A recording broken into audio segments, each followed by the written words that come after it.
Hello student, again let us study the numerical based on order and k. This is the third type of a problem. ऐसे भी question state board में या फिर MCQs में आ सकते हैं. जैसा कैसे दिया है यहाँ पर, consider a reaction, reaction is given और number of observations were made by using different experiment for a same reactant, same reaction.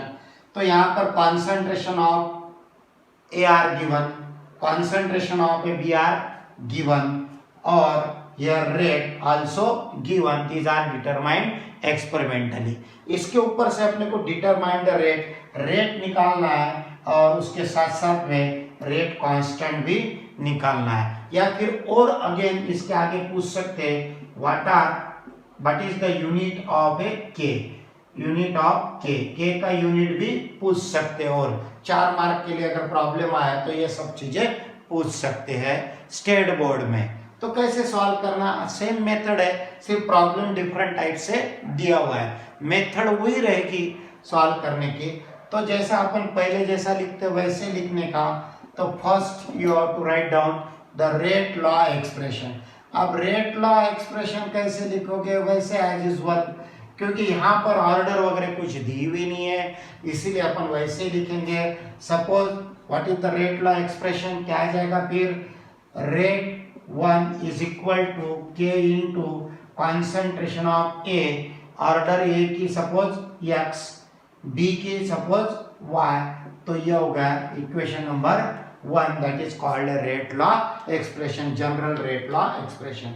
अब क्या करने का, इसके हिसाब से रेट लिखने का, रेट लॉ एक्सप्रेशन लिखने का और उसके ऊपर से find out the value of x and y. You have to determine the value of x and y. उसके ऊपर से अपने को रेट मिलेगा और उसके बाद में रेट k की वैल्यू भी अपन कैलकुलेट कर सकते हैं.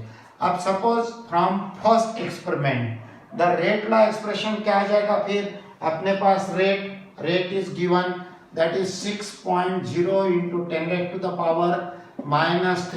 अब थोड़ा स्पेस कम है इसलिए अपन यूनिट वगैरह नहीं लिखेंगे, डायरेक्ट अपन सॉल्व करेंगे. लेकिन एग्जाम में यूनिट लिखना पड़ता है, ये ख्याल में रखने का.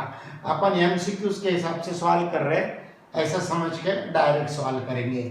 तो यहाँ पर के ऐसे कैसे रहेगा, ये concentration of A is given that is the 0.1 raise to the power x और उसके बाद में concentration of B is given raise to the power y. ये होगा सपोज इक्वेशन नंबर 2. अब कैसा एखादा इक्वेशन ऐसा देखने का कि जिसमें एक तो a की वैल्यू कैंसिल हो सके या फिर b की वैल्यू कैंसिल हो सके. तो कौन सा इक्वेशन इसके साथ में पैरेलल है, ऐसे सेम इक्वेशन नंबर 4. तो 4 में b की कॉन्सेंट्रेशन ऑफ b की वैल्यू सेम है यानी ये दोनों कैंसिल हो जाएंगे. अगर ये दोनों कैंसिल हो जाएंगे तो अपने को वैल्यू क्या मिलेगी, x की वैल्यू मिलेगी. तो calculation to calculate x, clear. तो ऐसे ही इक्वेशन 2 लिखा, वैसे इक्वेशन नंबर 4 भी लिखने का. कैसे आएगा, फ्रॉम इक्वेशन नंबर 4 पर से क्या आ जाएगा फिर, what is the rate, that is the 2.40 into 10⁻⁻² equal to k into concentration of A raised to the power x और concentration of B raise to the power y. ये होगा equation number 3, समझो अपने हिसाब से. हाँ, तो अब ये होगा इक्वेशन, ये होगा ऑब्जर्वेशन 4 पर से. अब ये दोनों कंपेयर करो, तो कंपेयर करते टाइम में क्या हो जाएगा, y कैंसिल हो जाएगा. या फिर डिवाइडिंग इक्वेशन, कोई भी जनरली कैसे ख्याल में रखने का, जो बड़ी वैल्यू है वो न्यूमरेटर में लेने की, छोटी वैल्यू डिनोमिनेटर में लेने की, यानी अपने को कैलकुलेशन ईजी जाएगा. तो इक्वेशन 3 दिया है, इक्वेशन 2 दिया है. तो इक्वेशन 3 में वैल्यू ज्यादा दी हुई है तो equation 3 is divided by equation number 2. तो इक्वेशन 3 डिवाइडेड बाय इक्वेशन 2 तो लिखोगे दैट इज द 2.4 into 10⁻⁻² लिखा है यहाँ पर. तो अपन इसका ये 3 के हिसाब से लिखेंगे दैट इज 24 into 10⁻⁻³ समझ में आ गया. उसके बाद में 6 into 10⁻³ होगा 1. अब ये लेफ्ट हैंड साइड लिखेंगे K 0.4 raised to the power x 0.1 raised to the power y divided by K into 0.1 raised to the power x 0.1 raised to the power y। तो ये कैंसिल हो गया और यहाँ पर मिला 10 raised to the power -3 cancel हो गया, ये पॉइंट पे कैंसिल हो गया। तो 24 divided by 6 that is equal to 4 और आगे के कैंसिल हो गया, ये पॉइंट कैंसिल हो गया। तो क्या मिलेगा आपने को 4 raised to the power x या फिर here 4 raised to the power 1। तो इसका मतलब क्या हो जाएगा x इक्वल टू 1। समझ में आ गया? तो यहाँ पर 4 रेस्ट टू द पावर 1 यानी 4 raised to the power x, अगर बेस सेम है तो power is also same, so x equal to 1 ये होगा x की वैल्यू। अब वैसे सिमिलरली कंपेयरिंग y की वैल्यू निकालेंगे तो वही देखने का है अपने को कि इसमें कौन से दो इक्वेशन है कि उसमें x कैंसिल होना चाहिए। तो कौन सा आ जाएगा यहाँ पर सेकंड और थर्ड के लिए लिखेंगे अपन ऐसे सिमिलरली।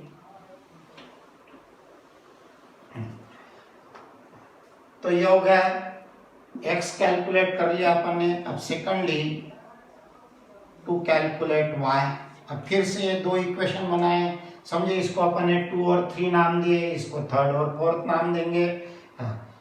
तो ये होगा, अब इसका रेट 7.2 इनको 10 raised to the power 2 is equal to concentration of 0.3 raised to the power x into 0.2 raised to the power y। ये होगा एक, इसको समझो अपन ने फोर्थ इक्वेशन बोलेंगे। अब थर्ड भी निकालने का वापिस कितना आ गया 2.88 into 10 raised to the power -1 that is equal to 0.3 raised to the power x और 0.4 raised to the power y। होगा इक्वेशन नंबर 5 अपने हिसाब से।